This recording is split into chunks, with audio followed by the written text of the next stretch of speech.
Pessoal, nesse vídeo vamos falar sobre um assunto que é muito discutido e alvo de muita controvérsia, que é a refeição pós-treino. O que comer logo após o treino para a gente ter a otimização máxima da hipertrofia? É necessário suplemento? É necessário proteína de rápida absorção? Carboidratos são essenciais? Não são? Precisa ser de rápida absorção? Vamos discutir tudo isso nesse vídeo para ficar muito bem claro, tá certo? Então olha só. Primeiro ponto, vamos começar todo o contexto falando sobre a tal da janela anabólica, né? Que muito se fala que logo após o treino a gente tem um aumento da síntese proteica muscular, então a gente tem que aproveitar essa janela anabólica e ingerir proteínas para que a gente tenha um aumento da síntese proteica e consiga gerar mais anabolismo.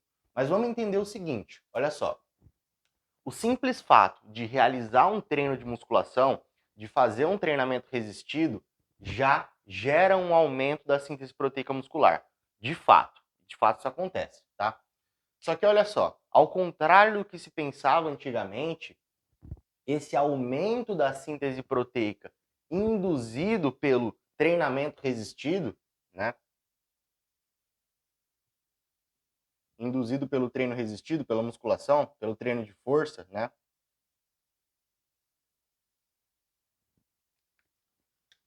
Não vai durar apenas algumas horas ali após o treino. Vai durar por muito tempo, por várias horas, podendo se estender por até 48 horas em indivíduos não treinados, tá? Em indivíduos treinados, essa janela anabólica, ela dura mais ou menos aí 24 horas, tá? Então, durante todo esse período, você teria um aumento e uma manutenção da síntese proteica muscular elevada, simplesmente por conta do treinamento resistido. Então imagina o seguinte, se você não tem o treinamento resistido, você tem a síntese proteica aqui, tá? Ao realizar um treinamento resistido nesse dia aqui, ó, o que vai acontecer? Você estava vindo aqui, né? Você aumenta a síntese proteica muscular, ela vai ficar mais aumentada durante as primeiras horas, tá? E aí ela vai abaixando de novo. E até ela abaixar bastante, vai demorar isso aqui. Vai demorar todo esse tempo, tá certo? Então, realmente, nas primeiras horas ali, 2, 3, 4 horas depois do treinamento, a gente tem uma elevação maior dessa síntese proteica muscular. Só que ela vai ficar elevada durante todo esse período, tá certo? Então, olha só, pessoal. Entendendo isso, né? Qual que vai ser o papel das refeições, no caso, né? Porque olha só, você tem a síntese proteica muscular aqui, ó, esse gráfico aqui ele está mostrando síntese proteica muscular, o percentual, né, da síntese proteica muscular pelo tempo, né? Então, quando você ingere uma refeição, você está vindo ali, né? Sua síntese proteica está aqui. Você ingeriu uma refeição com proteínas, ela faz isso aqui, tá? E aí ela baixa de novo, e aí ela fica mais baixa, tá? E, inclusive, a literatura mostra o seguinte, a gente tem um delay, um intervalo até a próxima refeição para que essa síntese proteica aumente de novo. O que significa isso? Por exemplo, se eu ficar ingerindo proteínas de uma em uma hora, tipo, uma hora eu ingiro, depois de uma hora eu ingiro de novo, depois de uma hora eu ingiro de novo, essa síntese proteica ela não vai aumentar, tá? Demora um certo tempo até ela conseguir aumentar de novo. Cerca aí de 3 horas, né? 4 horas. Então, eis a importância do fracionamento das refeições, só que não pode ser um fracionamento excessivo. Daí que vem também aquela questão de comer de 3 em 3 horas e tudo mais. Também é por conta disso. Por conta dessa síntese proteica muscular, ela se elevar de novo depois de um certo tempo. Você precisa dar um intervalo entre as refeições, tá? E da mesma forma também não é muito inteligente você dar um espaçamento muito grande. Fazer, por exemplo, 2 refeições no dia só, ou uma refeição no dia. Essas estratégias mais extremistas que pregam de fazer uma refeição só, como a tal da dieta do guerreiro, por exemplo, né? Que você faz uma refeição só no final do dia. Isso pode não ser tão interessante para otimizar a síntese proteica muscular, já que você vai dar só um pico da síntese proteica ao longo do dia, sendo que você poderia dar mais, né? Então, pelo menos aí 4 a 6 refeições no dia é um número interessante para você conseguir otimizar a síntese proteica muscular, com um devido espaçamento entre elas, né? No caso aí, pelo menos umas 2, 3 horas, 4 horas, né, de intervalo entre essas refeições. E aí, ó, você dá um intervalo aqui e aí ela aumenta de novo, tá? E assim sucessivamente. Ou seja, o treinamento resistido, ele já aumenta essa síntese proteica durante todo o período e a cada momento durante esse período que você ingere proteínas, você gera um aumento maior dessa síntese proteica. Você incrementa um pouco a mais de síntese proteica nesse período, quando você ingere proteínas, tá? Agora, olha só. Você deve estar pensando assim, tá, mas, por exemplo, por que que eu não ganho massa muscular? Por que que eu não gero um aumento da síntese proteica para me gerar anabolismo apenas ingerindo proteínas? Por que que eu preciso treinar, né? Porque, pessoal, para você construir massa muscular, gerar hipertrofia não depende apenas da síntese proteica muscular. Depende do balanço entre a síntese e a degradação, tá? Então a gente tem a taxa de síntese proteica muscular e a gente tem a taxa de degradação proteica muscular, tá? E o que vai dizer se você vai ganhar massa muscular ou vai perder é o balanço entre essas duas, tá? Então a gente vai ter aqui, ó, a síntese proteica muscular, né? E a gente vai ter a degradação proteica muscular. Normalmente, em indivíduos que não fazem nenhum exercício resistido, quando você faz uma refeição, vou fazendo o gráfico para ficar mais fácil de entender. Quando você faz uma refeição, você aumenta a síntese proteica. Aí você fez outra refeição, aumenta de novo, né? Então é assim que funciona a síntese proteica. Ela aumenta, depois estabiliza, fica um tempo aqui em que, mesmo que você ingira proteínas nesse momento, ela não vai aumentar de novo. Precisa ter um tempo até que ela consiga gerar um aumento de novo, tá? E aí, ó, você tem a taxa de degradação proteica muscular, que eu vou fazer em vermelho aqui, eu nem vou colocar no gráfico, tá? Só para ficar o entendimento dessa parte. Então, você tem ali a degradação proteica, né? E durante o período em que você está não alimentado, você tem um aumento ali da degradação proteica, no caso, tá? Então, ela baixa aqui durante a refeição, tá? E ela aumenta. Então, fica um gráfico mais ou menos assim, tá? Então, olha só, você meio que compensa um ao outro, né? Você aumenta a síntese proteica. Durante a refeição, você também tem uma queda da degradação proteica, né? Nesse momento aqui, ó, a gente tem o que a gente chama de balanço nitrogenado positivo, que é quando a síntese proteica ela está maior do que a degradação proteica, tá? Isso é favorável para o anabolismo. Isso é uma condição fundamental para o anabolismo. E aqui, ó, a gente tem um balanço nitrogenado negativo, em que a degradação proteica ela está maior do que a síntese proteica, tá certo?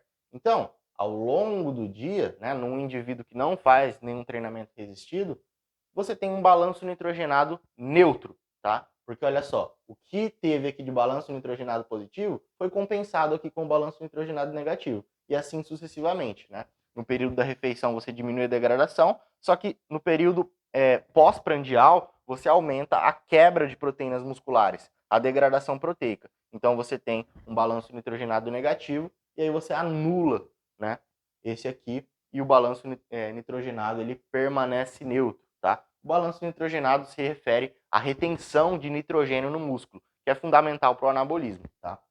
Agora, quando você tem o treinamento resistido, você aumenta mais essa síntese proteica, né? E também reduz a degradação, tá? Então você vai ter ali um aumento maior da síntese proteica, né? E aí você reduz também a degradação, tá? Nesse período aqui pós-refeição ela aumenta menos, tá certo? Então, treinamento resistido aumenta mais a síntese proteica, ela permanece mais elevada. Aqui também, ó, talvez no período pós-prandial, por conta do treinamento resistido, ela permaneceria um pouco, ela abaixaria menos, né? Se comparado em um contexto que o indivíduo não treina, né? Ela ficaria mais elevada nesse período pós-prandial. E aí você conseguiria manter um balanço nitrogenado positivo ao longo do dia inteiro, porque o saldo ficaria positivo. Pensa só, ó, você teve ali, ó, o período da refeição, né? Refeição de novo, ó. Refeição 1, refeição 2.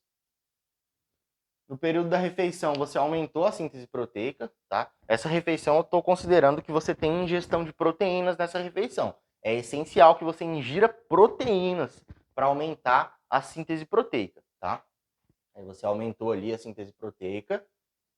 Durante a refeição você também reduz a degradação proteica, tá certo? E aí, ó, no período pós-prandial, você tem uma diminuição da síntese proteica, por aquele período que eu falei. E aí, por conta do treinamento resistido, né, a gente teve um pico maior aqui na síntese proteica muscular e também gerou menos degradação proteica ali no período pós-prandial. E assim, ó, a gente teve mais balanço nitrogenado positivo, tá? Geramos mais balanço nitrogenado e isso vai fazer com que a gente ganhe massa muscular, tá certo? E aí, pessoal, beleza. Entendendo tudo isso, né? Vamos para o contexto do pós-treino, tá? Entendendo que durante todo esse período aqui, a gente tem um melhor aproveitamento, né? Da síntese proteica muscular, como eu falei, você vai ter a síntese proteica muscular elevada durante todo esse período. Então, se você ingere proteínas, você incrementa mais síntese proteica muscular e favorece mais o anabolismo, tá certo? Então, tem várias discussões sobre esses pontos, né? Por exemplo, proteínas, elas precisam necessariamente ser de rápida absorção, né? Você precisa tomar um whey protein, por exemplo, uma proteína que seja rapidamente digerida nesse período pós-treino. Então, como eu falei,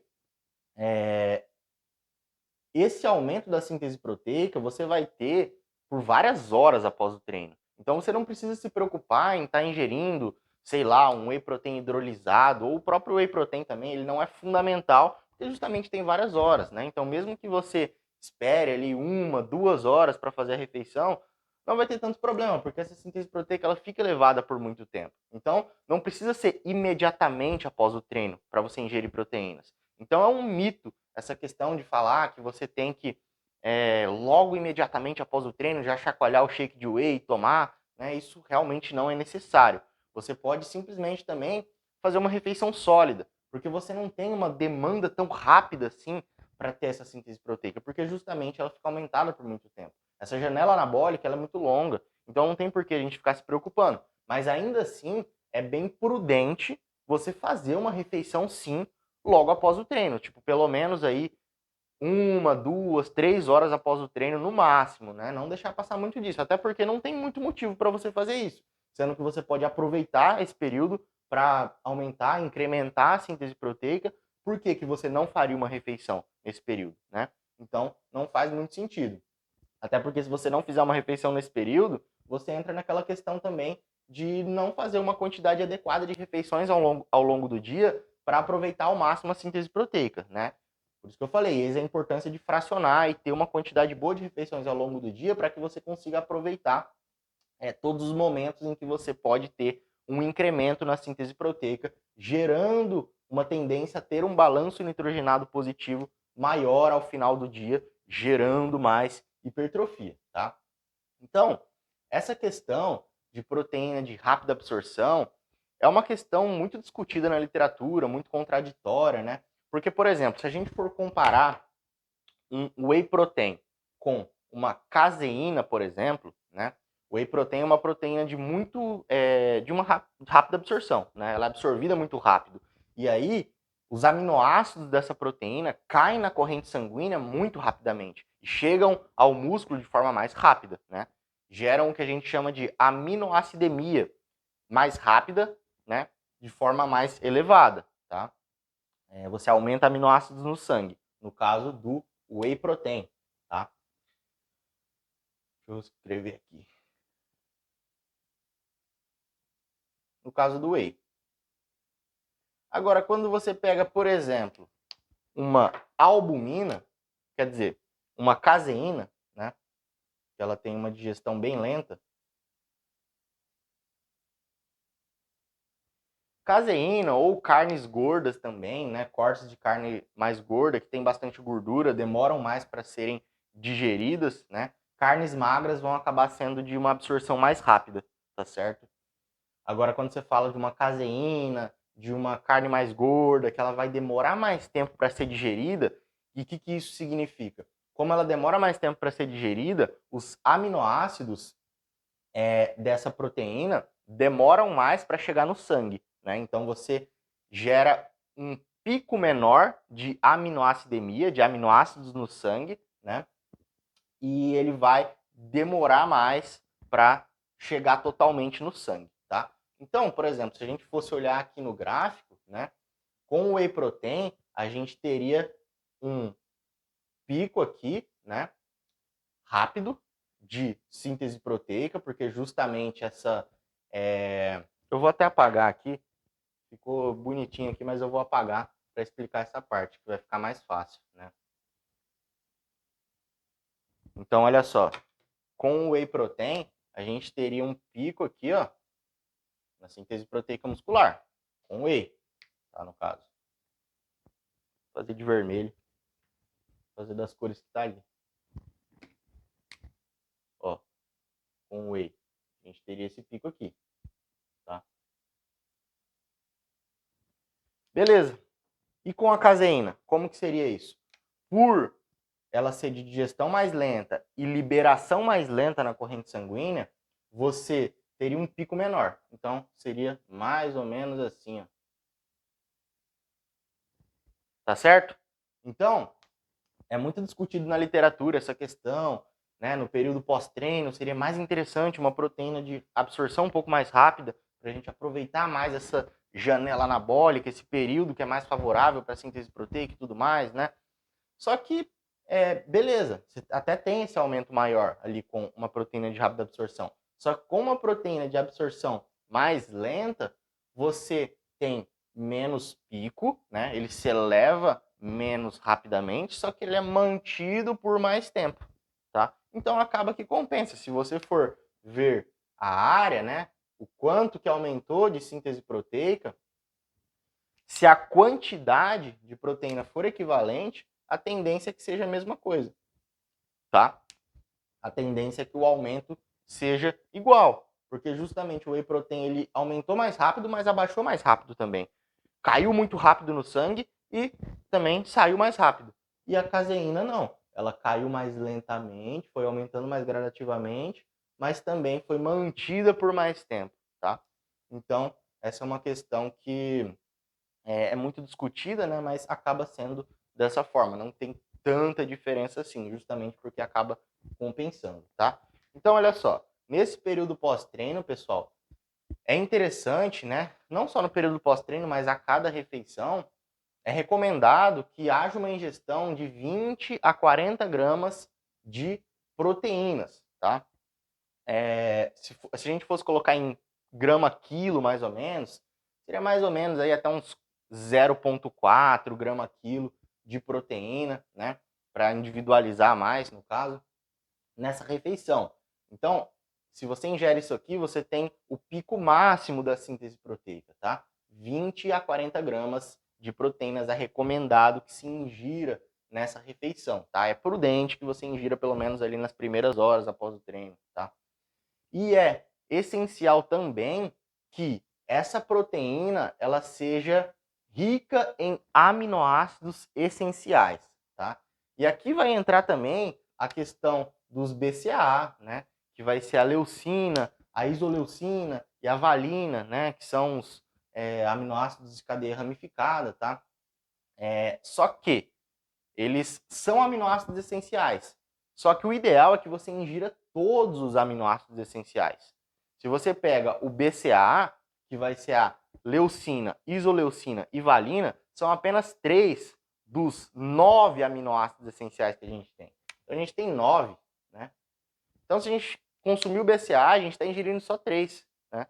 Então, a literatura indica que é muito mais benéfico você ter a ingestão de todos os aminoácidos essenciais para você conseguir ter maior aproveitamento da síntese proteica. Porque se você deixa faltar um aminoácido essencial, você limita a síntese proteica, você não aproveita ela ao máximo, tá? Então é importante que essa proteína tenha todos os aminoácidos essenciais. E basicamente qualquer proteína de alto valor biológico, no caso, whey protein, proteína animal de uma forma geral, né?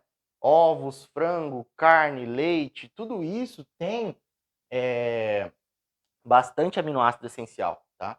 Então, o problema seria quando você fala de proteínas vegetais, que aí a proteína vegetal ela tem limitação de um aminoácido essencial ou outro, né?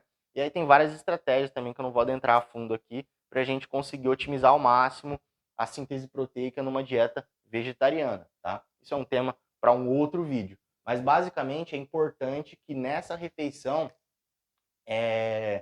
haja aminoácidos essenciais. E especificamente é importante que haja uma quantidade de pelo menos 2,7 gramas de leucina, tá? Que é um aminoácido essencial, que é um BCA também, né? É um dos BCAs. E 2,7 gramas de leucina você consegue ter um estímulo máximo da síntese proteica muscular. E a leucina especificamente, ela faz um aumento direto da síntese proteica muscular, porque ela ativa a cestrina 2, tá? Ela ativa a cestrina 2 nas células, que ela vai fazer a translocação do complexo mTOR-C1, tá? Até a membrana lisossomal, o que vai aumentar a sinalização da síntese proteica. Então, um dos principais mecanismos que vão gerar aumento da síntese proteica é a sinalização dessa via aqui, da via mTOR-C1, tá? É fundamental que haja sinalização da via mTOR-C1. A ingestão de proteínas de uma forma geral aumenta a sinalização dessa via, tá? Mas a leucina especificamente, ela aumenta diretamente a mTOR-C1, tá? Ela ativa diretamente a translocação do complexo mTOR-C1 até a membrana lisossomal, o que vai aumentar a síntese proteica. Então, é importantíssimo, né, que essas proteínas aí tenham um alto teor de leucina, que é o caso do whey protein, né? É o caso do whey protein, tá certo? Então, sobre as proteínas é basicamente isso. Elas são realmente fundamentais, né? Para a gente falar de aumento de síntese proteica ali no período pós-treino ou numa refeição qualquer, a gente precisa ter a presença de proteínas. Senão você não consegue aumentar a síntese proteica muscular. Você precisa ter proteínas que tenham os aminoácidos essenciais, né? Para fornecer substrato para que seja produzida a proteína, tá certo? Para que seja produzida aí actina e miosina, que são as proteínas contráteis musculares e tudo mais, e a gente gere hipertrofia, tá? Então, aí a gente entra na questão dos carboidratos, tá, pessoal? Então, muito se fala, a gente tem que ingerir carboidratos de rápida absorção, de alto índice glicêmico, doce de leite pós-treino vai fazer com que o pós-treino seja mais anabólico, né? E realmente isso é um mito, né? E isso já é muito bem evidente na literatura. Estudos mais recentes já trazem uma luz para esse assunto, tá? Porque olha só, o carboidrato ele vai ter uma interferência menor nessa questão do metabolismo proteico muscular, tá? Muito se acreditava que o carboidrato poderia gerar um aumento da síntese proteica porque ele estimula a liberação da insulina, né? Então, com o carboidrato, você libera mais insulina, e a insulina é um hormônio anabólico e tudo mais, vai gerar mais síntese proteica. Realmente, a insulina ela pode gerar um aumento da síntese proteica. Só que olha só, a gente esquece do seguinte: a proteína e a leucina também, principalmente, são muito insulinotrópicas, né? Aumentam bastante a liberação de insulina também, tá certo?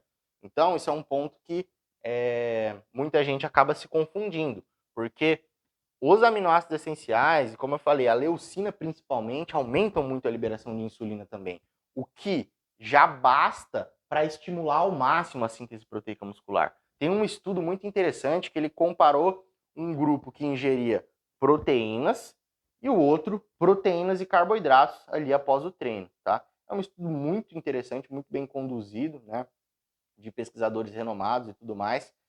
E o que aconteceu?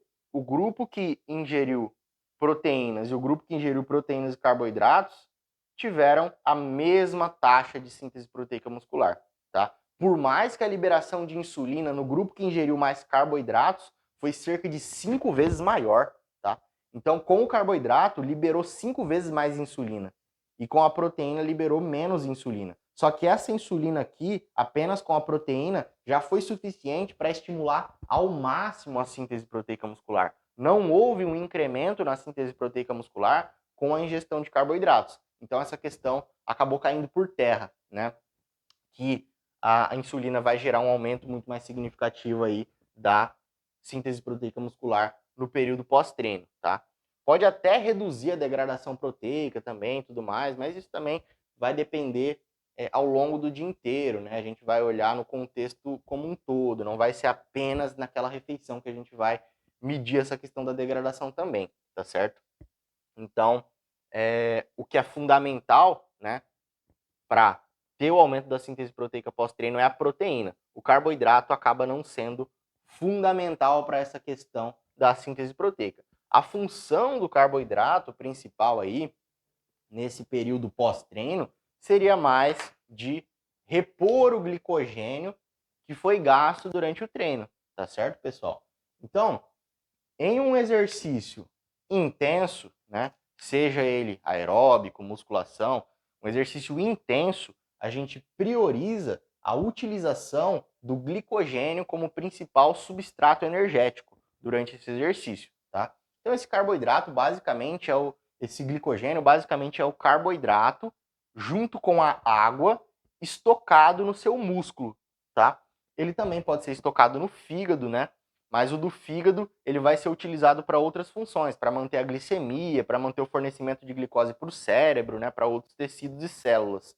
Agora, o glicogênio muscular, ele vai ser usado primordialmente para contração muscular em si, né? E, inclusive, em exercícios de alta intensidade, a gente consegue utilizar apenas glicogênio para fazer essa contração muscular, tá? Então, durante o treinamento, você abaixa bastante os seus estoques de glicogênio muscular porque você utiliza eles para como forma de energia durante o treino, para realizar a contração muscular durante o treino. Então, no período pós-treino, você tem uma diminuição dos seus estoques de glicogênio muscular, tá? Que eles podem ser aumentados com a ingestão dos carboidratos, tá? Ingerir o carboidrato, você estoca ele no músculo sob a forma de glicogênio para ser usado de novo para a contração muscular. Esse estoque de carboidrato no músculo sob a forma de glicogênio demora pelo menos 4 a 6 horas para acontecer, tá? Demora pelo menos esse tempo para acontecer. Então, você ingerir ali um carboidrato depois do treino, digamos que você já começa a fazer a sua refeição pré-treino, né? O que você vai usar no treino seguinte a partir dali, tá? Então, a partir do pós-treino, você já começa a realizar o pré-treino do próximo treino, tá? Você já começa a repor o carboidrato, o glicogênio que você vai utilizar no próximo treino, tá certo? Então, essa é a principal função do carboidrato pós-treino, repor o glicogênio. E aí a gente fala assim, tá, mas rápida absorção, é necessário que haja um doce de leite, né? Um açúcar simples, uma maltodextrina, uma dextrose, né? Um carboidrato que tenha alto índice glicêmico, seja rapidamente absorvido. Existe a necessidade dessa demanda, né? Muitos acreditavam isso também porque iria ter mais liberação de insulina, realmente, né? Carboidratos mais simples ali, são liberados mais rapidamente na corrente sanguínea, eles liberam mais insulina, porque aumentam a glicemia de forma mais rápida. E a gente já viu que esse aumento de insulina não aumenta a síntese proteica muscular, tá? Mas aí, beleza. Qual que seria uma utilidade de se utilizar um carboidrato assim no período pós-treino? Por exemplo, se o indivíduo ele vai fazer outro treino no mesmo dia, tá? Então, ele realizou um treino pela manhã, por exemplo, e ele vai realizar um treino à tarde, né? Então, você tem um espaço mais curto de tempo durante esses treinos. E aí, considerando que o indivíduo ele precisa ter um bom rendimento nesses dois treinos, né? Ele precisa repor os seus estoques de glicogênio. Senão, você concorda que nesse próximo treino ele não vai render como ele poderia render, porque os estoques de glicogênio vão estar mais baixos. E aí ele vai ter menos força, vai ter menos potência e tudo mais, né? Vai conseguir prolongar esse exercício por menos tempo. Então, ter os estoques de glicogênio devidamente abastecidos é um ponto bem importante para você conseguir ter performance no exercício. Então, nesse caso do indivíduo realizar 2 treinos no mesmo dia, num intervalo mais curto de tempo, poderia ser válido a utilização de um carboidrato de mais rápida absorção, tá? Que aí você conseguiria ter uma otimização da reposição dos estoques de glicogênio. Eles seriam repostos mais rápido, né? Permitindo que o indivíduo possa render no treino seguinte. Só que também a utilidade acaba sendo mais essa. Por exemplo, se você vai realizar um treino apenas no dia seguinte, não tem por que você se preocupar com a rápida reposição desse glicogênio. Porque justamente você vai ter várias refeições até lá. Vai dar tempo, né? Vai dar 4 a 6 horas para você ir estocando esse glicogênio de todas as refeições. Você vai conseguir abastecer bem os estoques de glicogênio para o treino do dia seguinte, né? Então, essa demanda por um carboidrato de mais rápida absorção vai ser mais útil quando você fala de treinos ali no mesmo dia, no intervalo mais curto de tempo. E também vai depender se o indivíduo ele precisa performar nesses 2 treinos, né? Porque, por exemplo, se ele faz musculação com objetivos estéticos, né? Ele vai focar na musculação em si. Ele não vai focar tanto, por exemplo, no aeróbico, né? Então, claro que vai depender se ele tem objetivos de endurance também, né? Mas se ele tem um objetivo apenas estético da musculação, ele não precisa ter um rendimento bom no aeróbico assim, né? Então, o foco dele é a musculação. Então, se ele vai fazer musculação de manhã e um aeróbico à tarde, né? Ele não precisa se preocupar também com essa reposição de glicogênio, porque ele não precisa ter um rendimento muito bom nesse aeróbico. Ele só precisa fazer o aeróbico para gerar adaptações metabólicas positivas, que a gente está cansado de saber também, né? Biogênese mitocondrial, aumento do gasto calórico também, gerado pelo aeróbico, né? Então, ele não precisa necessariamente ter performance nesse exercício, tá? Então, tem que considerar muito o contexto para considerar a necessidade desse carboidrato de rápida absorção, tá? E aí, como eu falei também, esse aumento da síntese proteica, né, gerado pelo glicogênio, que eu acabei falando primeiro, coloquei aqui no último ponto, né, que acaba sendo mais restrito às proteínas mesmo, tá? Os carboidratos, eles não têm uma interferência tão significativa no metabolismo proteico muscular, tá? Então, resumindo, né, pós-treino, proteínas, essencial, né, que você tem uma ingestão ali pelo menos 2 a 3 horas depois do treino, no máximo, né, para você aproveitar esse período, né, e ter um incremento na síntese proteica muscular, 20 a 40 gramas, tá, pelo menos aí 2,7 gramas de leucina, tá, e aí você estimula a síntese proteica ao máximo. Carboidrato, opcional, né, vai depender, como eu falei, tem um treino no mesmo dia, né, tem que pensar nessa questão da reposição do glicogênio pro próximo treino, né. Se não tem essa demanda, você não precisa se preocupar tanto, você nem precisa necessariamente ingerir carboidratos pós-treino. Você ingerir apenas proteínas ou carboidratos junto, né, não vai aumentar mais a síntese proteica. Ela tende a ter o mesmo pico, tá? E aí, gorduras, né, que eu acabei nem falando, que também ela não vai ter uma interferência tão significativa, acaba sendo opcional, né? Você ingerir gorduras ou não no pós-treino não é uma coisa que vai mudar tanto. Pode diminuir a velocidade de absorção, pode fazer com que a refeição ela seja absorvida mais lentamente. E você gera um pico mais lento na aminoacidemia, né, na quantidade de aminoácidos no sangue. Mas aí vai cair naquela questão da proteína de lenta absorção e rápida absorção, né, que você acaba tendo uma manutenção ali também da síntese proteica por mais tempo. Então, talvez, né, num pós-treino, seria interessante não mandar tanta gordura assim, né, porque justamente senão você ia ter um período muito longo até ter uma chegada desses aminoácidos no sangue. Se você manda muita gordura, né, realmente, você ia prolongar muito isso, talvez você perderia o timing, né, em que você teria ali uma otimização máxima mesmo da síntese proteica no período de até 3 horas, 4 horas após o treino, né? Talvez se você manda uma refeição muito pesada, com muita gordura, demoraria muito e você não aproveitaria tanto, ao máximo que você poderia, esse período pós-treino aqui, né? Para ter um pico maior na síntese proteica. Só que também é difícil mandar tanta gordura assim, né? Acaba que não tem tanta necessidade, tanta utilidade. Mas, de qualquer forma, também isso não vai ser um ponto que vai ter uma interferência tão significativa assim, né? Ingerir gorduras ou não no pós-treino realmente não é um fator que tem um impacto tão significativo. Então, eu diria que talvez é opcional, né? Só diria para não exagerar tanto, para não mandar tanta gordura assim, para não perder esse timing da síntese proteica muscular, tá certo? Então, espero que tenha ficado claro, espero que tenha esclarecido todos os pontos, todos os mitos relacionados a essa tal da refeição pós-treino, né? Se você curtiu esse vídeo, se esse vídeo te agregou, deixa aí a sua curtida, tá? Comenta aí o que você achou, sugestões de temas para próximos vídeos, eu sempre dou uma olhada nos comentários. E compartilhe esse vídeo com alguém também que possa tirar algum proveito desse conhecimento, tá certo? E até um próximo vídeo.